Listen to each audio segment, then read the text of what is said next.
Welcome to China Horse Business, the one and only podcast focusing on the booming horse market in China, bringing to you by two experts of Chinese equine industry, Zoe King and Jojo Wang from Shanghai and Hong Kong, introducing China to the world.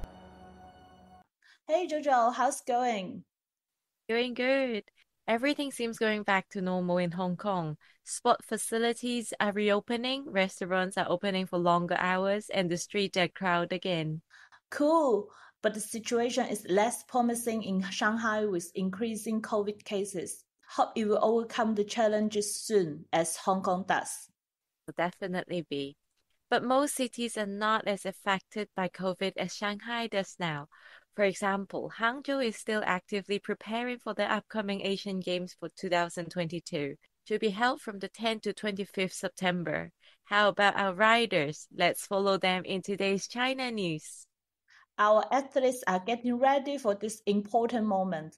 3 pre-selective members of China team for eventing have arrived in Belgium a few days ago. They are Sun Huadong, Bao Yingfeng, and Lu Junhong. Sun and Bao have participated in the Tokyo 2020. In a two-star eventing competition held on the 17th of April in Oostpel, Netherlands. Sun Huadong and his Olympic horse Lady Ching van Movenze dominated the competition with 23.5 penalty. This is the first international win for him. Lu Junhong and Bao Yingfeng ranked the third and fourth in this competition. These results helped China team pass the MER and secure team qualification for Asian Games. These terrific results also show the huge progress of the China team in eventing disciplines, making it very competitive in the Asian Games. China team aims for a medal in Hangzhou and further qualifications for Paris 2024. What a great achievement! Who would have thought Chinese riders can win in an international competition? This is happening so quick in just a few years. It is a hard work and great inspiration. True, Zoe. So if you want to know more about equestrian sport in Hangzhou Asian Game 2022, please listen to our previous episodes in Season 1, Episode 20, Season 2, Episode 32 and 34. Well, let's travel to Hainan now for China Club session. We'll introduce you the Changchi Jockey Club in Hainan. Hainan is always full of speculation and hopes for many in the racing industry. First of all, Hainan benefits from favorable policy from the central government. In 2019, the government released a plan to turn Hainan into a world-class free trade port and tourism hub. In the same plan, the possibility of horse racing and exploring a sports betting lottery and instant lottery on large international events has been mentioned. This policy provoked speculations that Hainan would be given special privilege to experiment with horse racing and the associated betting business, had raised hopes among those who argued that the island's economy will need a special boost in conditions of China's economic slowdown. Therefore, many corporations and companies have been established at that time to link their business to horse racing. The Changchi Jockey Club is one of them. The investor in Changchi Investment Group is rooted in real estate business in Haikou, the capital of Hainan. They invested in building a huge equestrian park, including racetrack, with ambition to organize international equestrian competitions and racing events. Now their racing activities are keeping low-key, whilst waiting for further clarification of the policy. Obviously, it takes time to build and operate a race course, not to mention the horse betting. We will keep a very close eye on what is going on in Hainan.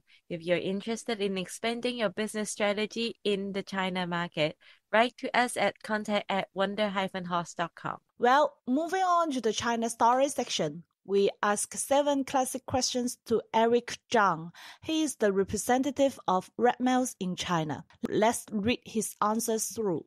All right, so for the first question, your name and profession. I am Eric Zhang, representative of Red Mill in China.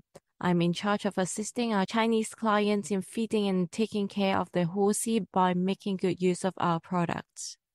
Second question, when and how you got involved in horse industry? He said, I was graduated in 2012 in Ireland, followed by an internship at Red Mills.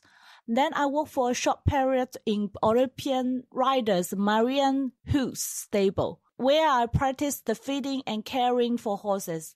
I started my first job at Red Mills in Ireland. In 2013, Red Mills decided to enter Chinese market, and I relocated to China since then. It is my 10th year working at Red Mills. And here is the answer for his question 3. Why horse is special to you? And this is what he said. Racing and equestrian sports are the disciplines which require the rider-horse dual collaboration. It is quite unique. And from the nutrition perspective, the feed conversion ratio is quite different from traditional feeding. It should be more precise and balanced in order to help the horse to achieve good sportive performance. It is quite similar to nutrition plan for human athletes. It is a science. Next question, what's your most memorable horsey moment? He said, when I was doing the internship in the stable, I was in charge of looking after 3 young stallions. They were very hard to control. I suffered a lot in taking care of them.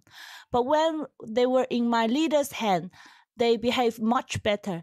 That's the moment when I realized it is all about experience and time when it comes to horses. That's also why I always look up to those professionals in stable. And who is your idol in question 5? He said, I'm a fan of British Olympian rider Scott Brash. First of all, he is the only Rolex Grand Slam winner rider so far. As well as an Olympic champion, he rides with very dedicated and light movements. Always delighted to watch his ride. Secondly, he is a partner rider of Red Mills. I had opportunity to work with him, and he is very humble and professional. What is the must-have item you want to recommend? He said Red Mills horse feed, of course. The brand was founded in 1908. We have 100 years of experience in horse nutrition, making the best feed for horses. Besides, I would like to recommend a care box of Carl Day Martin. It is a British brand, a whole set for saddlery and horse care. And for the last question, what is your goal in the next 5 years? He said, I want to bring more feed and care knowledge to China in order to bridge the gap between China and the international horse industry. All right, Jojo, that's all we have today. Let's talk again next Monday. Right, see you next Monday, Zoe. Bye-bye. This podcast is co-hosted by Zoe King and Jojo Wang, powered by Wonder Horse, a business solution provider focusing on Chinese equine market and a bespoke equine community in China.